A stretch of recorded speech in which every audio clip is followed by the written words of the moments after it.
তো বন্ধুরা আমাদের ফোনে সাধারণত এই ফোনগুলো কিন্তু নর্মাল বা ডিফল্ট আকারে থাকে, তো বাট অনেক ক্ষেত্রে আমরা বিভিন্ন জনের ফোনের ফন্টগুলো আমরা দেখি বিভিন্ন মডেলের বা বিভিন্ন ডিজাইনের হয়ে থাকে। তো এই ডিজাইনের ফোনগুলো দেখে আমাদের মনে একটু আগ্রহ জাগে যে আমাদেরও ফোনের ফোনগুলো যদি এরকম হতো। তো এই ভাবনাটিও যদি আপনার মনের মধ্যে একটু হলেও যদি কল্পনাতে থেকে থাকে তাহলে আমি বলবো আপনি ভিডিওটি কন্টিনিউ করেন। প্লাস যদি আপনাদের ভাবনা তো না থাকে তাহলে আপনারা ভিডিওটি কন্টিনিউ করেন, যদি ভালো লাগে তাহলে আপনারা ট্রাই করে দেখতে পারেন। কেননা এই বিষয়ে আজ আপনাদের দেখাবো যে কিভাবে আপনারা কোনো অ্যাপ ছাড়াই আপনার ফোনটি ব্যবহার করেই আপনার ফোনের ফন্টগুলোকে মনের মতো করে সাজিয়ে নেবেন। তো সেই টপিকস নিয়ে আজকে আপনাদের সাথে আলোচনা করব। তো বন্ধুরা চলুন দেরি না করে ভিডিওটি শুরু করা যাক।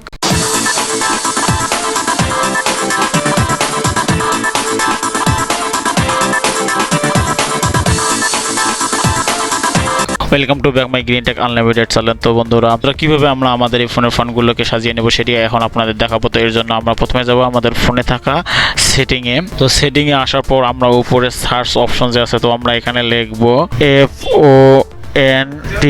তো ফন্ট লেখার পর দেখেন আমার তো নিচে দেখেন ফন্ট লেখা আছে শুধু, তো আমরা এই ফন্টে ক্লিক করব। তো আমরা ফন্টে ক্লিক করার পর আমাদের সামনে এরকম একটি ইন্টারফেস চলে আসবে। তো আমরা এখান থেকে আমাদের ফোনের জন্য আলাদা আলাদা থিমও সিলেক্ট করে নিতে পারি। তো আমরা এরপর থিম, তারপর এদিকে ওয়ালপেপার আছে, তো আমরা এগুলোকে আমাদের মন মতো করে সিলেক্ট করে নিতে পারি।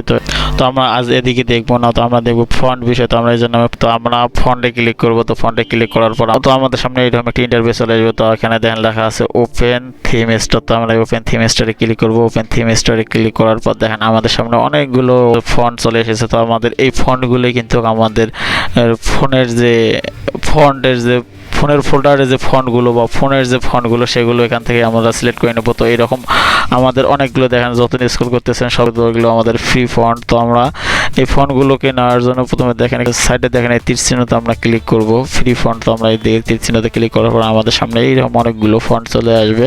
তো আমরা এখান থেকে একটি ফন্ট সিলেক্ট করে নেব। তো আপনারা এইরকম একটু ফন্ট সিলেক্ট করে নেবেন। তো আমি ধরেন তো বন্ধুরা মনে করেন আমার এই ফন্টটি পছন্দ হয়েছে, তো এই ফন্টটিকে আমার ফোনের মেইন ফন্ট হিসেবে সিলেক্ট করার জন্য অথবা ফন্টটিকে নেওয়ার জন্য তো নিচে দেখেন লেখা আছে ডাউনলোড। তো আমি এই ডাউনলোডে ক্লিক করব। তো ডাউনলোডে ক্লিক করার পর আমাদের একটু সময় নিয়ে ডাউনলোড হয়ে যাবে। তো ডাউনলোড হওয়ার পর দেখেন লেখা আছে এখানে অ্যাপ্লাই।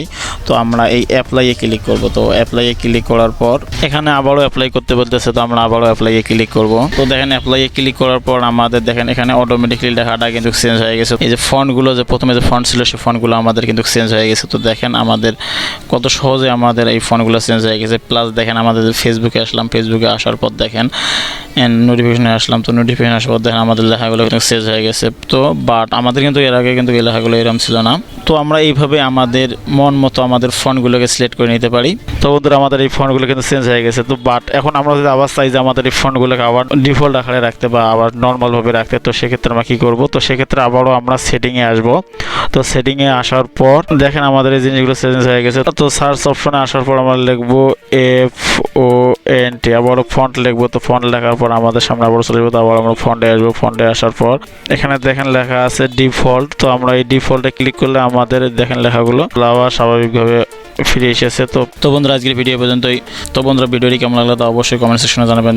প্লাস আরও আপনাদের কোনো সমস্যা থাকলে বা আপনাদের কোনো জানার ইচ্ছা থাকলে বা কোনো সেটিং বিষয়ে আপনাদের জানা থাকলে আপনারা কমেন্ট সেকশনে জানাতে পারেন। তো আমি সে বিষয়ে আপনাদের ভিডিও দেওয়ার চেষ্টা করবো। তো বন্ধুরা আজকের ভিডিও পর্যন্ত, পরবর্তীতে আবার নতুন কোনো টপিক্স নিয়ে হাজির হবো। সে পর্যন্ত সবাই ভালো থাকবেন, সুস্থ থাকবেন। আল্লাহ হাফেজ।